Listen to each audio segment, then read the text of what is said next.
हम्म तो हमारा third chapter है। जस्ट एटलीस्ट हम स्टार्ट करें तो आगे बढ़ेंगे। ओके, तुमने टेस्ट तो दे दिया है, फिर कल से हम और ज़्यादा टाइम देंगे, लेकिन थोड़ा बहुत देखते हैं। स्टार्ट करते हैं और third chapter of social science, that is cultural heritage of India. अब पहला चैप्टर भी कल्चरल हेरिटेज ऑफ इंडिया, दूसरा भी कल्चरल हेरिटेज ऑफ इंडिया और तीसरा भी कल्चरल हेरिटेज ऑफ इंडिया। पहले चैप्टर में हमने क्या देखा था कल्चरल हेरिटेज में, कि दो हेरिटेज, एक तो नेचुरल और एक जो हमारा कल्चर है उसके रिलेटेड। ओके, मतलब नेचुरल हेरिटेज मतलब जो हमारे माउंटेन्स, रिवर्स, वो सब है। आर्किटेक्ट्स भी मतलब क्या, कि जो बने हुए हैं। ओके, मतलब जो नेचर में है हमारे पास, माउंटेन्स है, रिवर्स है, लेक्स है, हमारे वाइल्ड लाइफ सेंचुरीज है, कितने सारे हमने एनिमल्स के बारे में पढ़ा, बर्ड्स के बारे में पढ़ा, रिवर्स के डिफरेंट रिवर्स के बारे में पढ़ा। तो वो सब फर्स्ट चैप्टर में था। सेकेंड चैप्टर में हमने भी कल्चरल, अभी natural heritage of India first था। ओके, अब हेरिटेज ऑफ इंडिया में दो, नेचुरल एंड कल्चरल। तो सेकेंड चैप्टर में हमने कल्चरल हेरिटेज देखा, लेकिन उसका पर्टिकुलर देखा आर्ट्स एंड क्राफ्ट। ओके, तो डिफरेंट आर्ट्स, जैसे कि डांस हो, सिंगिंग हो, ओके, म्यूजिक रिलेटेड, और से जो क्राफ्ट्स है, जो हाथ से बनाए जाते हैं, सब कुछ, मतलब साड़ी से लेकर के जो भी एम्ब्रॉयडरी वर्क है, और से व्हाटएवर हाथों से जो चीज़ बनाई जाए, वो सारा हमने सेकेंड चैप्टर में देखा। Now in third chapter what we have to see, again cultural heritage का ही पार्ट है ये। उसमें है स्कल्पचर एंड आर्किटेक्चर। तो स्कल्पचर और आर्किटेक्चर के बारे में देखना है। तो क्या है स्कल्पचर और आर्किटेक्चर, वो हमें देखना ही है। फिर भी नाम से पता चले तो स्कल्पचर मतलब क्या, मूर्ति। ओके, मूर्ति जो होती है उसको क्या बोलते हैं, स्कल्पचर। ओके, एंड आर्किटेक्चर मतलब क्या, कंस्ट्रक्शन वर्क जो हम करते हैं उसको क्या बोलते हैं, आर्किटेक्चर। जैसे कि आर्किटेक्ट बोलते हैं ना, आर्किटेक्ट तो मतलब जैसे सिविल इंजीनियरिंग तुम करो, उसके बाद आगे की स्टडी करो तो आर्किटेक्ट बन जाते हैं। तो आर्किटेक्ट मतलब क्या करता है, वो डिजाइन करता है, वो खुद बनाता नहीं है। बट तुम्हें एक बिल्डिंग बनानी है, तुम्हें हॉस्पिटल बनाना है, तुम्हें बड़ा सा से मल्टीप्लेक्स बनाना है, तो वो डिजाइन करेगा ऑन पेपर, ऐसे बनाओ, ये मटेरियल यूज करो, ये करो, ये करो, ये करो, सारे डिजाइन करके देगा। उसके ही कितने लैक्स ऑफ रुपीज वो लेता है। Okay, depending upon the design. अगर लो लेवल की डिज़ाइन है, मतलब बहुत ज़्यादा डिटेल्ड नहीं है, जितनी डिटेल्ड ज़्यादा उतनी उसकी कॉस्ट ज़्यादा है। तो स्कल्पचर और आर्किटेक्चर के बारे में हमें हमारी हिस्ट्री में क्या है, मतलब हमारी हिस्ट्री में कैसा आर्किटेक्चर था पहले, कि भाई मोहनजोदड़ो सिविलाइजेशन था तो तब कैसा आर्किटेक्चर था, हड़प्पन सिविलाइजेशन था तब कैसा आर्किटेक्चर था, अभी कैसा आर्किटेक्चर है, किंग लोग को घर कैसे होते थे, कितने रूम्स होते थे, रोड्स कैसे होते थे, ब्रिजेस कैसे होते थे, ड्रेनेज लाइन कैसे होती थी, वो सब चीज़ें हमें देखनी है। आर्किटेक्चर में सब आएगा। एंड स्कल्पचर मतलब क्या, कि जो मूर्तियाँ बनती थी, वेदर पर्टिकुलरली कोई भी टाइप की मूर्तियाँ हो, गॉड की मूर्ति हो, टेम्पल्स में जो कार्विंग करते हैं हम, ओके, उसका हो, तो वो सब चीज़ें कौन करता है, स्कल्पचरर, मतलब जो करता है उसको स्कल्पचरर बोलते हैं, और जो होता है मूर्ति उसको बोलते हैं स्कल्पचर। ओके, तो इसके बारे में हमें चैप्टर में देखना है। स्टार्ट करते हैं। तो India is world famous for its rich cultural heritage. तो भाई इंडिया पूरे वर्ल्ड में फेमस है उसके रिच कल्चरल हेरिटेज के लिए। आज भी अगर लोग इंडिया आते हैं तो क्यों आते हैं, उसके कल्चरल हेरिटेज के लिए। हाँ, नेचुरल हेरिटेज भी उतना इम्पोर्टेंस है, बट नेचुरल हेरिटेज तो हमारे जैसा थोड़ा बहुत बाकी दुनिया में भी है, जैसे कि माउंटेन, रिवर्स, एनिमल्स, बर्ड्स, वो सब चीज़ें तो बाकी दुनिया में भी है, बट हमारे जैसा कल्चर कहीं और जगह है नहीं, इसीलिए वर्ल्ड फेमस है। The art of sculpture and the architecture has brought a unique identity to India. तो अभी कल्चरल तो बहुत ज़्यादा फेमस है ही, लेकिन इसमें भी जो कल्चर हमारा बहुत ज़्यादा फेमस है ही, लेकिन जो स्कल्पचर है और जो आर्किटेक्चर है उसकी वजह से एक यूनिक आइडेंटिटी मिलती है। किसको, इंडिया को एक यूनिक आइडेंटिटी, कि भाई एक अलग ही है। जैसे कि यहाँ की बिल्डिंग्स अलग है, जैसे बाकी वर्ल्ड में जो बाकी नेशंस में होती है वैसी नहीं है। जो पुरानी बिल्डिंग्स है वो नई बिल्डिंग्स तो हम जैसे अभी बनती है टेक्नोलॉजी के हिसाब से वैसे बनाते हैं, लेकिन जो पुरानी बिल्डिंग्स हैं वो इतनी इतनी मतलब स्पेशल है, वैसे करके बनाई गई है कि वैसा आज की डेट में मतलब जैसे हमने फर्स्ट और सेकंड में नहीं, एक मैंने एक टेम्पल की बात की थी कि भाई यहाँ से अगर एकदम सुई की जो टिप होती है उसके उसके जितनी थिकनेस वाला अगर धागा भी तुम यहाँ से डालो तो दूसरी जगह से निकलेगा। अब ये एक स्कल्पचर है, एक मूर्ति है, उसके अंदर इतनी ज़्यादा माइन्यूट डिटेल वाला उन्होंने काव किया हुआ है। जस्ट इमेजिन कि कितने, और तब कोई मशीन और वो नहीं था, सब कुछ हाथ से, तो कैसे किया था सोचो। ओके, हमें डिफरेंट चीज़ें आगे तो देखनी ही है, तो वो सब आएगा ही, लेकिन तुम देखोगे तो हमारे जो टेम्पल्स है डिफरेंट कैसे खतरनाक टेम्पल्स होता है। एक टेम्पल तो मैंने देखा था यूपी में है, ऐसे है टेढ़ा, ऐसे ओके ऐसे है, मतलब रिवर बैंक पे ही है तो ऐसे टेढ़ा टेम्पल है, मतलब ऐसे सीधा नहीं है, ऐसा है बोलो। तो एक बिल्डिंग है हमारे जो पहले के 7 वंडर्स थे उसमें वो बिल्डिंग का नाम है। वो बिल्डिंग का नाम 7 वंडर्स में इसलिए था क्योंकि वो पर्टिकुलर एंगल पे टिल्ट थी, स्ट्रेट नहीं थी, इसलिए वैसा टेम्पल तो उससे भी ज़्यादा टिल्ट वो टेम्पल है, उससे भी ज़्यादा टिल्ट। ओके, बट किसी को पता नहीं है, क्यों? क्योंकि हम उतनी इम्पोर्टेंस देते नहीं हैं। ओके, तो ऐसी तो बहुत सारे टेम्पल्स और बहुत सारी चीज़ें हैं। जो केदारनाथ में प्रलय आया था 10 साल पहले 2013 में, सब कुछ तहस नहस हो गया, सब कुछ, टेम्पल को कुछ नहीं हुआ। सोचो, मतलब जितनी भी होटल्स थी जो लेटेस्ट टेक्नोलॉजी से बनाई गई थी बाद में, और जो टेम्पल है वो हजारों सालों पहले बनाया हुआ है, हजारों सालों पहले, और बाजू में सब होटल्स और ये वो लेटेस्ट बनाया हुआ है, बह गया, सब कुछ बह गया। टेम्पल को कुछ भी नहीं हुआ, कुछ भी नहीं, मतलब ऐसा भी नहीं कि थोड़ा एक पार्ट डैमेज हुआ हो, कुछ नहीं हुआ, ना इवन टेम्पल की बाउंड्री को कुछ हुआ है। ओके, सोचो, क्या थे? पत्थर के बनाए हुए, not this type of brick जो अभी हम, स्टोन, पुराने टेम्पल्स देखोगे तो स्टोन ही होते हैं बड़े बड़े। ओके, और तब था कुछ ऐसे एडहेसिव मटेरियल, सीमेंट, ये वो कुछ नहीं था, लेकिन नेचर में से हमारे जो साइंटिस्ट ही बोल सकेंगे, हमारे लोग, उन्होंने वैसी चीज़ें निकाली थी कि उनको पता था कि यार ये लगाने से उनकी जो बॉन्डिंग है वो ज़्यादा रहेगी। आज से 2-3 साल पहले मैं वॉक करके पावागढ़ गया था, नीचे से, मतलब यहाँ से नहीं, वहाँ नीचे से ऊपर वॉक करके गया था। 5 साल जैसे हो गया होगा, 2-3 साल नहीं, ज़्यादा 5 साल हो गया होगा। तो वहाँ पे एक यूनेस्को में भी उसका प्लेस है, मतलब नंबर आता है यूनेस्को में। वहाँ पे ऐसे 7 कमान नाम की एक जगह है, 7 कमान। ओके, मतलब कैसे है, जस्ट लाइक कि यहाँ पे एक बिल्डिंग है, मतलब पिलर है, यहाँ पे एक पिलर है, और ऐसे कर्व्ड शेप में यहाँ पे स्टोन है, ये सारे, ये कर्व्ड शेप क्या है, स्टोन है ये सारे, 1 2 3 4 5, ये सारे स्टोन है। जस्ट इमेजिन, ओके, स्टोन, मतलब ना कोई एडहेसिव कुछ नहीं, खाली एक के बाद एक स्टोन रखे हुए हैं, मतलब ये है, उसके बाद में ये, तो ऐसे इतना टाइट करके रखा हुआ है उसको कि अब वो ये भी कई सालों से है, मतलब hundreds and thousands of years से ये है। तो ना ये यहाँ लोग ऊपर चढ़ते हैं, मैं खुद ऊपर चढ़ा था यहाँ पे। ओके, तो हमारे वेट से भी ना पत्थर नीचे जाता है ना कुछ होता है, जस्ट इमेजिन।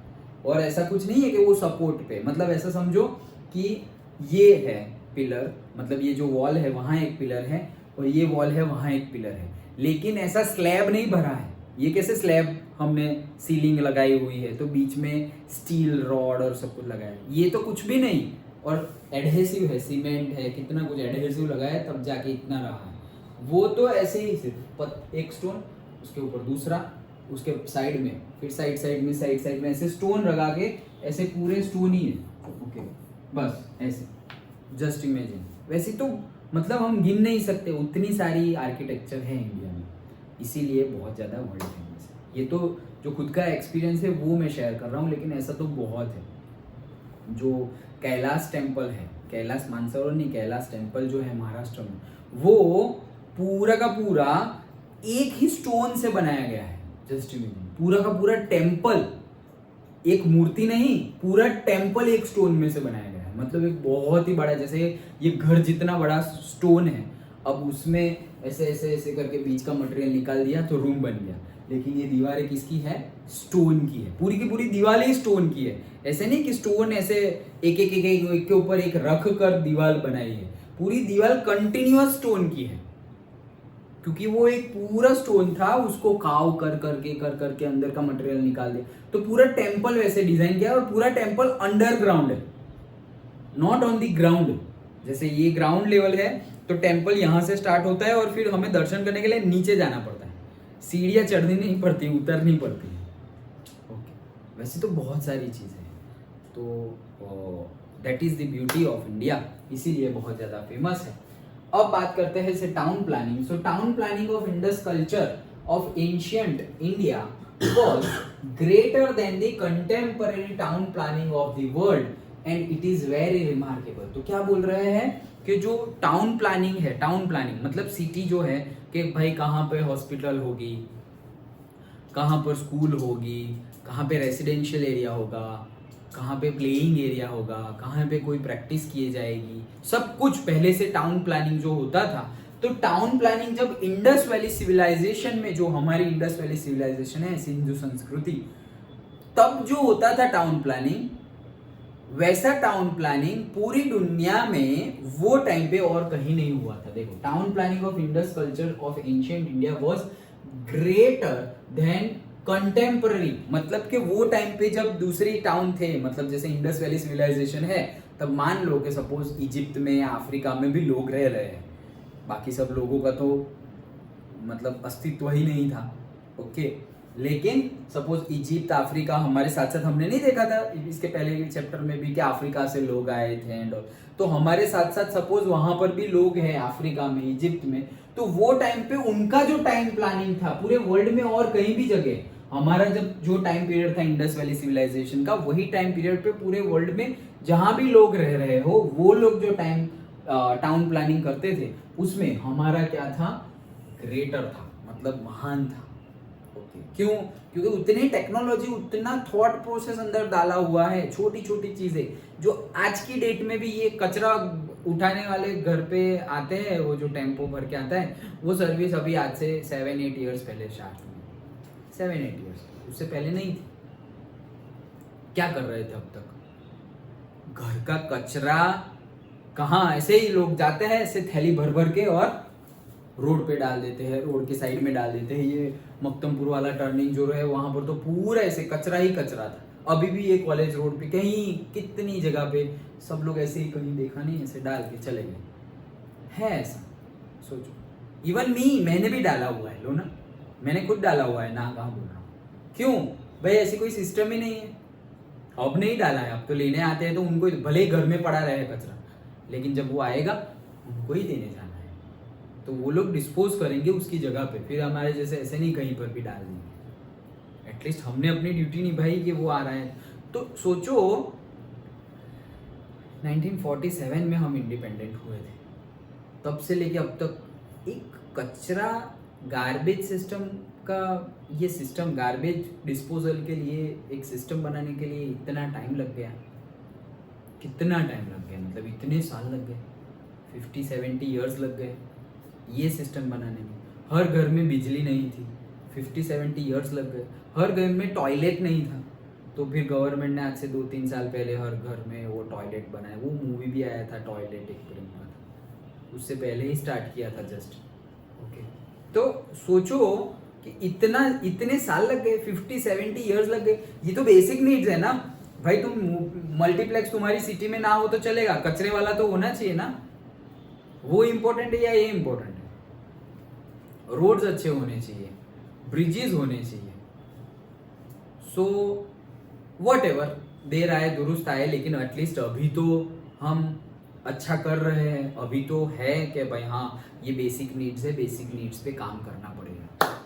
ओके, सो वो टाइम पे भी बहुत ही ज्यादा ग्रेटर था and it is very remarkable. अरे मतलब इतना ज्यादा रिमार्केबल था, मतलब नोट डाउन, सब लोग हमारा देख के इम्प्लीमेंट करते थे दूसरी जगह पर, इतना अच्छा था। स्कल्पचर का मीनिंग क्या होता है? तो sculpture means to carve the feelings on stone, wood और on metal with hammer and chisel. Okay, तो स्कल्पचर मीन्स क्या? तुम वुड ले लो, लकड़ी, या तो फिर क्या ले लो, स्टोन ले लो, पत्थर, और क्या ले लो, मेटल। तो लकड़ी, पत्थर या मेटल पर हैमर, हथौड़ी, एंड चीजल, जैसे वो छेनी बोलते हैं हम। ओके, तो चीजल, छेनी एंड हैमर, हथौड़ी से लकड़ी, पत्थर या मेटल के ऊपर फेशियल एक्सप्रेशन भी शो कर सके, मतलब वो फीलिंग्स तुम्हें, मतलब ऐसे मूर्ति देख के लग जाए हो, ऐसे भगवान की मूर्ति कितनी खतरनाक बनाते हैं। ओके, इस्कॉन टेम्पल है, बस सभी टेम्पल में, लेकिन पर्टिकुलर टेम्पल में तो कोई अलग ही लेवल होता है। तो मतलब ऐसे तुम्हें अंदर से ऐसे फीलिंग्स आ जाए कि अरे वाह, कान्हा जी है तो ऐसे वो भगवान आ गए। फेशियल एक्सप्रेशन डायरेक्टली, वो हंस रहे हैं तो हमें ऐसा देख के लगेगा कि हंस रहे हैं वो, उनकी आंखें देख के लगेगा कि हमारी ओर देख रहे हैं। नहीं, ऐसे बनाते हैं लोग कि भाई कहीं से भी देखो, ऐसे खड़े हुए हैं, तुम वहां से देखोगे तो भी तुम्हें ऐसा ही लगेगा कि तुम्हें देख रहे हैं, यहाँ से देखोगे तो भी ऐसा लगेगा तुम्हें देख रहे हैं। कई सारी ऐसी हमारी मूर्तियां, आइडल्स बनाते हैं। ओके, तो दैट इज द ब्यूटी। तो क्या है स्कल्पचर मीन्स क्या? छेनी और हथौड़ी, मतलब कि चीजल और हैमर से स्टोन, वुड या फिर मेटल पर फेशियल एक्सप्रेशन भी शो कर सके वैसी आकृति, फिगर्स को कार्व करना। समझ में आ गया स्कल्पचर क्या है? ओके, तीन चीजें हैं, मतलब तीन चीजों पे हम करते हैं, वुड पे, मेटल पे और पत्थर पे, स्टोन पे। ओके, स्टोन पर, वुड पर और मेटल पर करते हैं। किस की हेल्प से करते हैं? दो चीजें चाहिए, छेनी चाहिए और हथौड़ी, हैमर चाहिए। तो छेनी को बोलते हैं चीजल एंड हथौड़ी को हैमर। और फिर क्या करना है? कार्व करना है, मतलब मूर्ति बनानी है, कार्व करना है, इतना अच्छा करना है कि फेशियल एक्सप्रेशन भी तुम मूर्ति देख के ही पता हो कि ये हंसने वाली मूर्ति नहीं, लाफिंग बुद्धा होते हैं। तो लाफिंग बुद्धा मतलब ऐसे दिखना चाहिए कि हंस रहे हैं।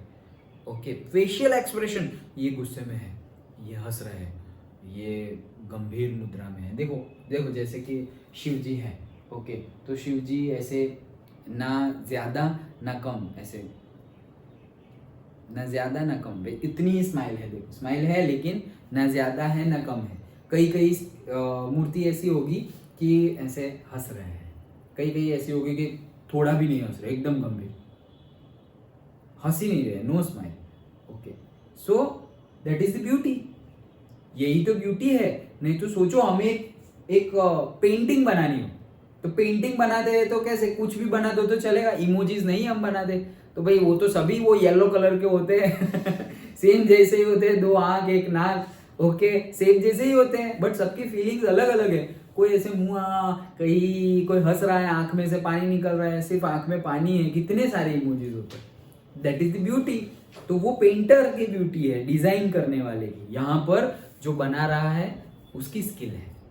अंडरस्टूड? तो that is the sculpture, means to carve the feelings को कार्व करना है ऑन स्टोन, वुड और metal with hammer and chisel. Okay, तो ये इंट्रोडक्शन था। अब आगे देखते हैं हम स्कल्पचर के बारे में।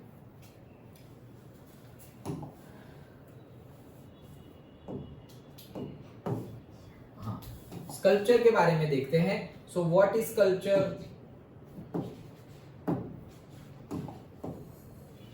सो वही चीज वापस, the art of shaping figures को शेप करना। ओके, और डिजाइन, कोई पर्टिकुलर फिगर्स बनाओ, मतलब कि कोई किसके जैसा लगे वैसा बनाओ फिगर्स, और सिंपली डिजाइन बनाओ। डिजाइन तो कुछ भी हो सकती है ना, कुछ भी। तुमने राउंड बनाया, स्क्वायर बनाया, उसके अंदर राउंड बनाया, उसके अंदर ट्राइंगल बनाया, फिर ट्राइंगल को उल्टा किया, फिर वो उल्टे ट्राइंगल के अंदर वापस सर्कल किया, फिर उसके अंदर वापस एक स्क्वायर बनाया। तो ये तो एक फिगर हुई ना, ये कोई किसी का मुंह थोड़ी है और किसी की बॉडी थोड़ी है। ओके, तो कुछ भी बना सकते हैं हम, या तो फिगर्स बनाओ, मतलब कोई किसी की जैसी फिगर्स बनाओ, मूर्ति बनाओ। समझ में आ रहा है ना? फिगर्स मतलब कि उनका फेस होगा, हैंड्स होंगे और पूरा बॉडी पार्ट होगा, दैट इज फिगर। ओके, और डिजाइन मतलब जस्ट डिजाइन। ओके से हमारे जो जियोमेट्रिकल शेप्स है वो शेप से तुम कुछ भी लाइन है, सर्कल है, हेमिस्फीयर, हेमी सर्कल, कुछ ना कुछ करके बना रहे हो। Understood? Okay. With facial expression in round, facial expression भी हो सकते हैं इन राउंड और इन रिलीफ। इन राउंड में होगा मतलब कि कोई राउंड राउंड सभी होगा, कोई फ्लैट होगा, कोई राउंड होगा, कहीं पे कर्व्ड होगा। ओके तो सारे ही टाइप की होगी। In relief professionally performed by a sculpture, तो प्रोफेशनली परफॉर्म किया जाता है स्कल्पचर के द्वारा। कैसे? With the help of chisel and hammer is known as the sculpture. वो जो था वही है, उसको थोड़ा और एडिटिंग करके डेफिनेशन लिखी हुई है। तुम वो वाले भी लिख सकते हो और ये वाले भी लिख सकते हो। अंडरस्टूड? वही चीज है कि हैमर और चीजल से वुड, स्टोन और से मेटल पे काव करना है फेशियल एक्सप्रेशन को, फीलिंग्स को। तो यहाँ पर भी वही तो है कि फिगर बनाओ या डिजाइन बनाओ, कैसे फेशियल एक्सप्रेशन आ जाए वैसे। और ये भी थोड़ा एडिटिंग पोर्शन लिख दिया है कि इन राउंड और इन रिलीफ, मतलब एकदम गोलाकार जैसा कुछ बना दिया है, या फिर रिलीफ प्रोफेशनली। रिलीफ मतलब कि एक पर्टिकुलरली दिखाई देगा, मतलब कि जो फिगर है उसको देख के हमें कैसे रिलीफ मिलती है, मतलब पता चलता है। रिलीफ इन द सेंस पता चलना कि अच्छा ये हंस रहा है, ये गुस्से वाली फिगर है, ये नो एक्सप्रेशन वाली फिगर है, वो तो वो दिखाई दे वैसा प्रोफेशनली परफॉर्म किया गया है। किसके द्वारा? स्कल्पचर के द्वारा, with the help of chisel and hammer. Simple definition याद रह जाएगी, पक्का? ओके चलो then next architecture. So architecture क्या है? वही बिल्डिंगे बनाना, वही बेसिकली तो वही आर्किटेक्चर है। Simple meaning of architecture means art of construction. क्या है? Art of construction. The word vastu is used for architecture in Sanskrit language। तो भाई संस्कृत लैंग्वेज में कंस्ट्रक्शन के लिए वर्ड कौन सा यूज होता था? वास्तु। जैसे हम नहीं बोलते वास्तु शास्त्र, घर बनाते समय हम देखते हैं कि भाई इस डायरेक्शन में पर्टिकुलरली से हॉल होगा, इस डायरेक्शन में बेडरूम होगा, इस डायरेक्शन में टॉयलेट होगा, इस डायरेक्शन में टेम्पल होगा। ओके सब कुछ डिसाइडेड होता है, तो वैसा करे। सो दैट साइंस है, ऐसा वो क्या बोलते हैं, रॉन्ग बिलीफ नहीं है, साइंस है, ये भी एक साइंस है वास्तु। और अभी तो क्या है कि ऐसे ही कोई जो बिल्डर है उसने सारे घर बना दिए उसकी मर्जी के हिसाब से, वो नहीं देखेगा कि भाई हर जो जैसा उसको अच्छा लगेगा, अच्छा इन द सेंस जैसा कन्वीनियंट होगा, सस्ता होगा, अच्छा होगा, वो सब कुछ देख के वो बना देगा, पूरा बना दिया। अब तो हम लोग डायरेक्टली घर लिया है, अब तो रहने आ गए, तो अब थोड़ा वापस चेंज करेंगे। तो इसीलिए हम क्या करते हैं, रहने का स्टार्ट करें तभी हम क्या करते हैं, उससे पहले ही वास्तु पूजन कर देते हैं। नहीं बोलते कि हमारे घर वास्तु है, नया घर लिया है, नया घर बनाया है, इसलिए। मतलब क्या है कि जो भी गलत किया है हमने साइंस के अकॉर्डिंगली, सपोज टॉयलेट होना चाहिए से नॉर्थ डायरेक्शन में और से साउथ डायरेक्शन में। ओके तो तुम टॉवर्ड्स द नॉर्थ देख रहे हो और टॉयलेट कर रहे हो, और टॉवर्ड्स द साउथ देख रहे हो और टॉयलेट कर रहे हो, वैसा होना चाहिए। बट टॉवर्ड्स द ईस्ट और टॉवर्ड्स द वेस्ट नहीं होना चाहिए, particularly for according to the Vastu. But तुमने बना दिया, तुमने नहीं बनाया, और तुमने गलती से बना दिया, या फिर तुमने नहीं बनाया, किसी ने बनाया था और तुमने जस्ट ले लिया। अब तुम कंस्ट्रक्शन नहीं करने वाले फिर से। अब तुम क्या कर सकते हो, तो एटलीस्ट उसके उपाय भी है। ओके प्रॉब्लम है तो सॉल्यूशन है। ओके तारक मेहता का उल्टा चश्मा चलो तो सॉल्यूशन बताए गए हैं क्या, कि सबसे पहले पूजा कर लो, वास्तु पूजन। ओके तो एटलीस्ट हमने जो भी रिलेटेड लॉर्ड है, गॉड है, उनको प्रे कर रहे हैं कि भाई ऐसा ना हो पाए, कुछ भी हमसे गलती हो गई हो, फिर भी सब आप संभाल लेना। मतलब पूजा कर ली, हम छूट गए लाइक दैट, अब आप संभालो लाइक दैट। और वैसे ही यज्ञ पूजन नहीं, हम बोलते हैं ना कि साल में भी करवाना चाहिए, रोज प्रे करते हैं, तो उससे होता क्या है, ये सारी एनर्जी हमें मिलती है। ओके और हम आगे बढ़ते जाते हैं। ओके चलो so the world vastu it is very much renowned, बहुत ज्यादा पॉपुलर वर्ड है ये भी। In this reference the art of constructing building, houses, towns, wells, forts, minarets, temples, mosques and tombs is called architecture. तो यही reference में, मतलब कुछ चीज बनाने के रेफरेंस में, ये सारी चीज अगर तुम बनाओ, बड़ी बड़ी बिल्डिंग्स बनाओ, घर बनाओ, हाउसेस बनाओ, वेल बनाओ, पूरा का पूरा शहर बना दो, टाउन बना दो, फोर्ट बनाओ, किले, मिनारेट्स बनाओ, मीनार जिसे हम बोलते हैं, ओके, जैसे अहमदाबाद में है ना 2-3 मीनार, लाइक दैट, टेम्पल्स बनाओ, मॉस्क मस्जिद बनाओ, टॉम्ब बनाओ, जैसे वो टॉम्ब नहीं होती ऐसे करके टॉम्ब बनाई जाती है ऐसे, ओके, तो वो टॉम्ब बनाओ। तो कोई भी चीज ऐसी बनाई हो, ये सबको ही क्या बोला जाता है? Architecture. Understood? Okay. Next, skill of the architect is seen in the art of his architecture. तो आर्किटेक्चर जो भी है, तो उसमें जिसने बनाया हुआ है उसको बोला जाता है आर्किटेक्ट। तो आर्किटेक्ट की स्किल, कौन कितना अच्छा आर्किटेक्ट है वो कैसे पता चलता है? उसने जो बनाया है वो देखो, जैसे कि कौन अच्छे से याद रख सकता है और किसको ज़्यादा समझ में आया, किसने ज़्यादा प्रिपेयर किया। स्टूडेंट में अगर देखे तो कैसे पता चलेगा? टेस्ट लिया है, चलो टेस्ट चेक करते हैं, ओके, तो उसके रिजल्ट से पता चलेगा, वो देखकर, वो जो जैसे कि टेस्ट लिख दिया तुमने, सो that is the art you have done. तुम आर्टिस्ट हो और तुमने प्रिपेयर किया था उसके लिए कि ऐसा लिखेंगे, ऐसा लिखेंगे, ऐसा ऐसा होना चाहिए, तुमने प्रिपेयर किया, क्वेश्चंस आए, उसके आंसर लिखे, तो तुमने अपना काम खत्म किया है। अब तुमने कैसा काम किया है वो कैसे पता चलेगा? तुमने जो काम किया है उसको एनालाइज करके, ओके। तो इसीलिए हमें हमारा काम सही सही करना चाहिए, क्योंकि हमारा काम देखकर ही लोग हमारे बारे में बिलीव सिस्टम बनाते हैं, इमेज बनाते हैं। सब लोग, पेरेंट्स, टीचर्स, फ्रेंड्स, रिलेटिव्स, सब लोग, ओके, जो देखते हैं, जैसे कि तुम कोई रोड पे से तुम घूमने गए और कोई रोड बहुत ही अच्छा है, एकदम स्मूथ और साइड में ऐसे ग्रीनरी ही ग्रीनरी है एंड ऑल, तो क्या बोलोगे तुम? अरे यार, ये पर्टिकुलर ये सिटी के रोड है ना, बहुत ही बढ़िया है, इतने वाइड वाइड रोड है, थोड़े भी ऐसे सिकड़े मतलब नैरो रोड नहीं है, और कोई ज़्यादा बम्प भी नहीं होते, गाड़ी फास्ट भी जाती है, स्मूथ भी है, ग्रीनरी भी है, और एक्सीडेंट भी नहीं होते क्योंकि उनकी प्रॉपर अरेंजमेंट है सब जगह, सिग्नल्स अच्छे से लगाए हुए हैं, स्पीड ब्रेकर्स है जहाँ जितने होने चाहिए, सब कुछ। तो तुम क्या बोलोगे कि ये सिटी के रोड्स बहुत अच्छे हैं, ऐसे ही बोलेंगे हम, ओके। तो रोड जिसने बनाए, सिटी का नाम ले लिया, लेकिन रोड जिसने बनाया ना, वो क्रेडिट उसको जाता है कि भाई ये जिसने बनाया है बहुत ही बढ़िया। जैसे खाना बना रहे हो तो भाई रोज भी खाते हैं, लेकिन आज कुछ स्पेशल तुमने खाया, अरे यार मज़ा आ गई, किसने बनाया आज, कुछ अलग लग रहा है, कुछ अच्छा लग रहा है, तो जिसने बनाया उसको क्रेडिट जाता है, ओके। तो तुम क्या बना रहे हो? तुम स्टूडेंट हो तो तुम्हें पढ़ाई करनी है, से फिर तुम एग्जाम लिखोगे, टेस्ट लिखोगे, सो दैट इज योर वर्क। अब तुमने कैसा किया है वो उसका एनालिसिस करके पता चलेगा। अंडरस्टूड? तो वैसे ही आर्किटेक्ट की स्किल क्या है, वो उसके आर्किटेक्चर को देखकर पता चलता है, उसने जो बनाया हुआ है उससे पता चलता है कि उसकी स्किल क्या है। जैसे कि एक ये तो मैंने देखा है कि मतलब जो ताजमहल है, ताजमहल में ऐसे, ताजमहल तो ऐसे वाइट कलर का है, लेकिन ऐसे सामने ताजमहल है, तो ये साइड भी और सामने के साइड भी सारे ऐसे महल जैसे ही है, ओके, रेड कलर के एंड ऑल। तो वहां पे एक बड़ा सा मिरर लगाया हुआ है, बड़ा सा मिरर, ओके।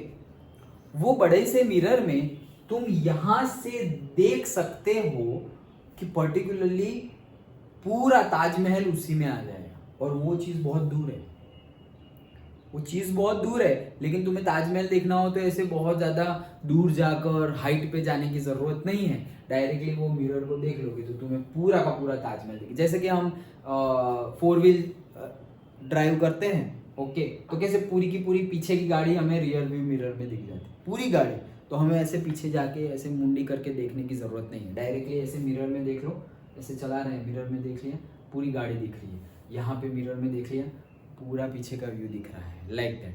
तो वैसी अरेंजमेंट की है कि ये, और इतनी खतरनाक ये भी, मतलब जैसे कि मैं एक बताऊँ, खुद का क्या बताऊँ, जैसे कि एक मैं हैदराबाद में हम एक फोर्ट में गए थे, ओके, तो गोलकुंडा फोर्ट उसका नाम है। तो क्या है पता है, हम यहाँ पर है, सपोज हम यहाँ पर है, अब यहाँ से फोर्ट बनना शुरू हुआ, मतलब पूरा का पूरा किला है। ओके, तो ऐसे हाइट पे जा रहा है, हम ग्राउंड पे है अभी। ओके, और ऐसे हाइट है, और चढ़ते चढ़ते चढ़ते चढ़ते दूर भी जाना है, और हाइट पर भी जाना है, और दूर भी जाना है। तो दूर चले गए, बहुत दूर दूर चले गए। मतलब ऐसा समझो कि यहाँ से चले गए तुम कहाँ पर पता है, तुलसीधाम तो नजदीक हो जाएगा, ज्योति नगर है ना, वहां तक चले गए। यहाँ से 1 किलोमीटर दूर चले गए, 1 किलोमीटर, हाँ 1 किलोमीटर दूर चले गए। अब वो हाइट पे हो तुम। ओके, अब ये एंट्रेंस है, मैं हम जहाँ खड़े हैं वो एंट्रेंस है, और वो हाइट पे है। तुम यहाँ से कोई आएगा तो सबसे पहले तो एंट्रेंस पे ही आएगा, तो एंट्रेंस पे से यहाँ आएगा ना, यहाँ तुम जो बात कर रहे हो ना, वहाँ की एक पर्टिकुलर वॉल है, वहाँ पे तुम ऐसे कान रखकर सुनो ना, यहाँ पे तुम जो बात करो ना वहाँ सुनाई देती है। Just imagine, I have experience, ऐसा नहीं कि कोई सुनी सुनाई बात बोल रहा हूँ। या 1 किलोमीटर दूर तुम देख तो सकते हो, हाइट है, एकदम छोटा सा दिखेगा। तुम यहाँ से 1 किलोमीटर दूर खड़े रहोगे वहां कोई बिल्डिंग पे, सपोज तुम आइनॉक्स के ऊपर चले गए और वहां पे खड़े हुए हो, तो मैं यहाँ से देख रहा हूँ, मुझे सिर्फ इतना ही दिखेगा कि कोई खड़ा है। कौन खड़ा है तुम में से वो नहीं पता चलेगा। इतने दूर कैसे पता चलेगा कौन खड़ा है? उससे भी दूर 1 किलोमीटर तो और भी थोड़ा दूर। तो यहाँ से हम देख रहे हैं। अब सोचो, मैं यहाँ पर जो भी बात कर रहा हूँ, ऐसे ऐसे ताली मारू ना, वहां पे ताली सुनाई देगी। I have experience, see this architecture. वैसा आर्किटेक्चर आज की डेट में कोई पढ़ता भी नहीं है, और किसी को इंटरेस्ट भी नहीं है, और कोई मतलब कितने मतलब पैसे लेते हैं एंड ऑल सब कुछ, लेकिन ऐसा एक्स्ट्रा ऑर्डिनरी आर्किटेक्चर अभी कोई बनाता नहीं है। एक मैंने घर देखा था, वो घर में ऐसी सिस्टम बनाई हुई है पूरी तरह से कि कितनी भी खतरनाक वाली समर हो, उसमें कभी गर्मी ही नहीं लगेगी। उसका कंस्ट्रक्शन ही वैसे बनाया गया है, कंटिन्यूअसली एयर फ्लो रहेगा और शेडेड ही रहेगा, और पूरे दिन के टाइम पे तुम्हें कभी भी लाइट ऑन करने की जरूरत नहीं होगी कोई भी रूम में। हम बोलेंगे कि सर ये साइड, ये हमारा ट्यूशन है तो कहाँ है लाइट ऑन करने की जरूरत, यहाँ तो सनलाइट है, चलो मान लिया यहाँ सनलाइट है। ओके, अगर इसके पीछे रूम होता तो वहां तो सनलाइट नहीं आता। ये विंडो ही नहीं है, ऐसा समझो ना, ये विंडो नहीं है, यहाँ पे हमने ब्रिक का बंद कर दिया है, और ये साइड भी बंद कर दिया है। ओके, तो वैसा कंस्ट्रक्शन कि कंटिन्यूअसली तुम्हें कभी भी लाइट ऑन करने की जरूरत, लाइट है ही नहीं, ऐसा समझो, सनलाइट से ही काम हो रहा है। ऐसी ऐसी जगह पर विंडो रखी हुई है, और ऐसा भी नहीं कि फिर पूरा खुला खुला ही नहीं, जो 1 विंडो या 2 विंडो होनी चाहिए वही, उससे ज्यादा नहीं, वैसे ऐसा कंस्ट्रक्शन हुआ है। That is the beauty. वो अगर तुम सिविल इंजीनियरिंग करो, आर्किटेक्चर बनो, तो फिर वैसी कोई स्किल अचीव करनी है जो आज की डेट में नहीं है, आज की डेट में लोगों को पता भी नहीं है। वैसी वैसी चीजें एटलीस्ट तुम घूमोगे तो पता चलेगा, अरे ये पॉसिबल कैसे है। मतलब जस्ट मैं शॉक हो गया था कि भाई इतने दूर यहाँ ऐसे ताली मार रहे हैं और वहां सुनाई दे रहा है। तो मैंने ऐसे ताली मारी और फिर वहां सुनाई दिया, वो ऐसे ही कर रहा है। फिर मैंने मेरे फ्रेंड को यहीं खड़े रखा, तो अब मैं जाता हूँ, तो वो वहाँ ही खड़े रहा। वहाँ जाने के लिए मुझे आधा घंटा लग गया होगा, वॉक करते करते करते वहाँ गए, और फिर वहाँ सुनाई देता है, बोलो लिटरली सुनाई देता है। और कई रूम्स ऐसे थे वही फोर्ट में, कई रूम्स ऐसे हैं कि तुम कितनी भी जोर से बात करो, बाजू के रूम में थोड़ा भी आवाज ही नहीं जाएगा। कितनी भी जोर से बात करो, कितनी भी जोर से, आवाज ही नहीं जाएगा, आवाज जाएगा ही नहीं। कुछ भी करो तुम यहाँ पे, जैसे ये हमें बाजू का क्लास है, यहाँ पे जोर से बोलेंगे तो वो साइड आराम से सुनाई देगा। ओके, भले ही ये वुड का पार्टीशन है, भले ही कंक्रीट का भी पार्टीशन हो, फिर भी सुनाई देगा। अरे दूसरे के घर में बर्तन गिरता है तो हमारे घर में सुनाई देता है, सोचो, भले ही हमने दरवाजे विंडो बंद रखे हुए हैं तो बट ये टेक्निक्स, ये साइंस अभी कोई सीखने के लिए अंदर से वो जो एंथुजियाज्म होना चाहिए ना, वही नहीं है। ओके, तो ये सारी टेक्निक्स है इंडिया के पास आज भी है। ओके, बट वो एंथुजियाज्म होना चाहिए कि यार हमें ऐसी एक्स्ट्रा ऑर्डिनरी चीज लर्न करनी है। सो that is the architecture ancient Indian town planning, तो जो पहले के टाइम पे हमारी टाउन प्लानिंग होती थी उसकी बात चल रही है। एंशिएंट इंडियन टाउन प्लानिंग कैसे होता था, तो देखो India has acquired expertise in the field of town planning. भाई हमारे पास पहले से ही एक्सपर्टाइज है टाउन प्लानिंग में। Many such towns have been found out during the archaeological excavation work। तो जो आर्कियोलॉजिकल डिपार्टमेंट है, पुरातत्व विभाग, वो लोग जो एक्सकेवेशन करते हैं, मतलब जो खुदाई करते हैं, तो मैनी ऐसी मतलब बहुत सारे ऐसे प्रूफ मिले हैं जिससे पता चलता है कि भाई हमारा टाउन प्लानिंग वो टाइम पे भी गजब का था। ऐसे क्या पता चला, the towns were divided into 3 sections. 3 sections में टाउन डिवाइडेड था। पूरा का पूरा टाउन, जो नगर, जो शहर है, वो 3 सेक्शंस में डिवाइडेड था एंशिएंट इंडिया में। Fort of rulers, that is Citadel. Okay, मतलब उसको क्या बोला जाता है, जो रूल करते हैं, जो राजा है, ओके, जो किंग है, उनके महल, फोर्ट, किले, रूम नहीं, किले के किले, पूरे के पूरे महल। ओके, दूसरा part houses of administrative officer situated on the upper part of the town. सबसे ऊपर टाउन है ऐसा समझो कि ऐसे माउंटेन ही है ऐसा, ओके, और यही टाउन है ऐसा समझो। तो सबसे ऊपर जो महल होंगे यहाँ पे किंग के होंगे, फिर और अपर पार्ट में यहाँ पर जो होंगे वो किसके होंगे, एडमिनिस्ट्रेटिव ऑफिसर। एडमिनिस्ट्रेटिव ऑफिसर मतलब जो रूल कर रहे हैं सब लोग, जैसे कि ये चीफ मिनिस्टर का, हमारे सपोज चीफ मिनिस्टर का घर यहाँ पर है, लेकिन उनके जो मंत्री है, जो एमपी है, एमएलए, जो काम कर रहे हैं, आईएएस ऑफिसर, आईपीएस ऑफिसर, तो वो सब लोग यहाँ पर रह रहे हैं, और जो मेन है वो ऊपर रह रहे हैं, और ऑर्डिनरी पीपल सब लोग कहाँ रह रहे हैं, नीचे के लेवल पे रह रहे हैं। Residencies of common people situated on the lower part of the town. तो टाउन का जो लोअर पार्ट है, ये तो सिर्फ बताने के लिए, ऐसा कोई राउंड में कोई नहीं हम होता, लेकिन अपर, हायर, लोअर किस हिसाब से, फ्रॉम दी सी लेवल, कि भाई यहाँ पे सी है, तो सी के लेवल पे सपोज यहाँ तक का जो लैंड एरिया है, यहाँ पर सब लोग रहते हैं। फिर ऊपर का जो लैंड एरिया है, इससे भी अपर पार्ट, सी से बहुत ज्यादा ऊपर चले गए, तो यहाँ पे एडमिनिस्ट्रेटिव वाले लोग रह रहे हैं, और यहाँ पे ऐसे रोड घुमा के और अपर पार्ट पे चले गए हैं। तो ये भी ऐसे एरिया तो ऐसे फ्लैट ही है, लेकिन देखो कितना हाइट पे है सी लेवल से, तो वहां पे कौन रहता है, the kings, rulers, whatever. Okay, understood. तो 3 पार्ट्स थे। Then next, forts of rulers were constructed on the upper part of the town. Okay, upper part of the town is safe and protected with houses having 2 to 5 rooms. तो भाई upper part of the town था वो safe था और उसको protect भी किया जाता था, और वहां पे कितने रूम्स थे, 2 to 5 रूम्स थे। देखो एक मार्क में कहीं से भी क्वेश्चन पूछ सकते हैं कि भाई जो अपर पार्ट में जो रूम थे, घर थे, उसमें कितने रूम्स थे, तो कितने रूम थे, 2 to 5, 2 से लेकर 5 तक के रूम थे। Houses on the lower part, जो लोअर पार्ट वाले जो घर है, are mainly constructed with the handmade bricks. तो हैंडमेड जो ब्रिक्स होती थी, हाथ से बनी हुई जो ब्रिक्स, ईंटें होती थी, उससे बनाया जाता था घर। ऊपर वाला तो एक्स्ट्रा ऑर्डिनरी स्टोन ले लिए, ये ले लिए, कि वो बहुत ज़्यादा सेफ, ये सिंपल ब्रिक से बनाया जाता है। ब्रिक भी देखो अभी भी अगर तुम कंस्ट्रक्शन करो घर का खुद का, तो कितने टाइप की ब्रिक होती है, 5 रुपए से शुरू करो, 11, 12, 15 रुपए तक की ब्रिक होती है, एक ब्रिक। सोचो, हम सोचते हैं ब्रिक तो ब्रिक है यार, नहीं, ब्रिक तो ब्रिक है नहीं, ये वॉल है, इसको ऐसे करके ऐसे गए और ऐसे धक्का मारा ना, तो या तो तुम गिर जाओगे या तो वॉल गिर जाएगी। हम गिर जाए तो कोई बात नहीं, वॉल गिर गई तो कितनी वीक है, ऐसा सोचो, वॉल कितनी वीक हो गई। लेकिन अगर हम लो क्वालिटी वाला यूज करें तो वैसा होगा, सस्ता हो जाएगा, बट वापस क्वालिटी बहुत ज़्यादा चीप है, तो फिर क्वालिटी के साथ हमें एडजस्ट करना पड़ेगा। People of Indus Valley civilization has developed many more beautiful and systematic towns than many other civilizations of the world from the architectural point of view।